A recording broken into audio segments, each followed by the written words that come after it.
Jangan cari kesalahan orang.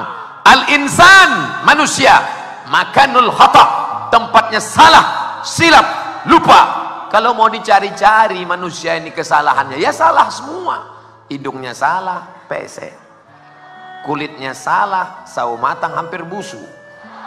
Rambutnya salah, sudah terlalu panjang, sudah banyak WA masuk. Ustadz kapan pangkas? Nanti pulang dipotong.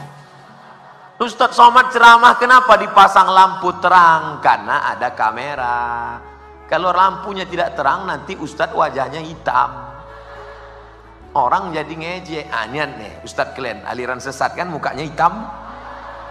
Tapi kalau dipasang cahaya, hebat ya video Ustadz di Palu tadi malam, bercahaya wajah Ustadz Somad. Lampunya 2, terang benderang. Saudaraku, tapi ini bukan pencitraan, tidak. Ini supaya nanti orang di YouTube, ini kamera banyak, 1, 2, 3, 4, 5, 6, 7, 8, 9, 10. Ini yang pakai tiang, belum lagi yang pakai tiang tangan. Capek sebelah, ganti sebelah. Capek sebelah, masukkan ke kantong. Saudaraku yang dimuliakan Allah Subhanahu wa Ta'ala, saya selama ini berceramah, tabligh akbar, orang banyak, dinaikkan drone ke atas, ditampakkan, ramai. Ternyata Abdul Somad menceramahi orang yang sudah baik. Betul? Ini yang datang nih orang baik-baik semua. Abdul Somad menceramahi orang yang sudah baik, orang yang sudah sholat, orang yang sudah ngaji. Tadi sore saya diperlihatkan bahwa Abdul Somad bukan apa-apa dan bukan siapa-siapa. Dibawa naik ke atas bukit. Indah Pak Ustadz, indah melihat kota Palu dari atas bukit. Masya Allah, seperti bulan sabit memeluk laut. Indah, ada jembatan kuning dari atas. Loh, itu tadi kita lewat di sana. Ya Ustadz Somad. Tapi ada yang lebih indah di atas, melihat anak-anak suku Da'a sedang berselawat. Melihat mereka yang dari rumah kayu mendapatkan rumah batu. Saya tanya, Habib Soleh, Habib Rotan, berapa lama ini dibangun Habib? 20 tahun Ustaz. Dari mana bantuannya? Dari Allah Subhanahu wa Ta'ala. Yang sebelumnya tidak mengenal Allah, berdakwah menjadi la ilaha illallah. Berapa banyak ini Habib? 1.500 yang ada di sekitar sini Ustaz Somad. Yang agak jauh sedikit sekitar 5.000. Ustadznya dari mana? Dikirim anak-anak yang dididik menjadi imam, pandai memandikan jenazah, bisa salat, bisa jadi azan, muazin, menalkinkan mayat. Dikirim mereka ke daerah, 5.000 dalam bimbingan kita. Alhamdulillah, kalau begitu tugas sudah selesai. Belum Ustaz Somad, masih ada 17 lagi. Oh, masih sedikit Habib, 17.000 lagi. Begitu lembut bahasa Habib. Habib tidak mendoktrin saya. Ustaz Somad, kamu salah selama ini. Kamu ceramah di kota besar aja. Kamu ceramah di ibu kota provinsi saja. Kamu ceramah di Masjid Agung saja.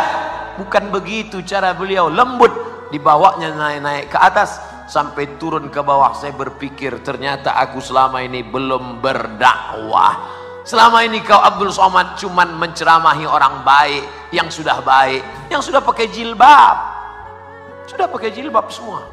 Ada yang tak berjilbab, rupanya laki-laki. Selama ini yang kau ceramahi orang yang sudah sholat Abdul Somad, maka tidak layak Abdul Somad dipanggil sebagai da'i. Da'i mengajak orang yang sebelumnya tidak mengenal Allah kepada menyembah Allah, yang sebelumnya tidak memakai hijab memakai jilbab. Itulah da'i, itulah yang mengajak. Ud'u ila sabili rabbik, ajak orang ke jalan Allah. Kita bukan mengajak orang ke jalan partai, bukan mengajak orang ke jalan golongan, bukan mengajak ke jalan mazhab. Kita mengajak orang ke jalan Allah. Hari ini kedatangan saya ke Palu memang betul-betul menusuk jantung sampai ke pangkal hati. Sampai mati saya ingat kenangan bagaimana ditunjukkan bahwa sebenarnya kita tak ada apa-apa. Yang selama ini membanggakan diri, kalau sudah dikirim Ustadz Abdul Somad 1 juta viewer, kata dia. 1 juta ente bilang? Ya, pasti belum ikut follow Instagram saya. 4 juta yang betul. Nah kan, mulai datang sombongnya kan.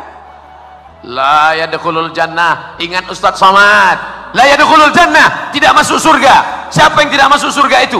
Man kana fi qalbihi, siapa yang dalam hatinya mithqala habbatin min khardalin min kibrin, ada sombong sebesar biji sawi. Ada saja dirimu merasa sombong sebesar biji sawi, kau tidak akan mencium bau surga. Mudah-mudahan kita selamat dari kesombongan itu insyaallah. Ini Ustaz Somad ceramah aja kan, pandai ngomong aja, jangan sombong, jangan sombong, jangan merasa diri tinggi, jangan merasa diri hebat.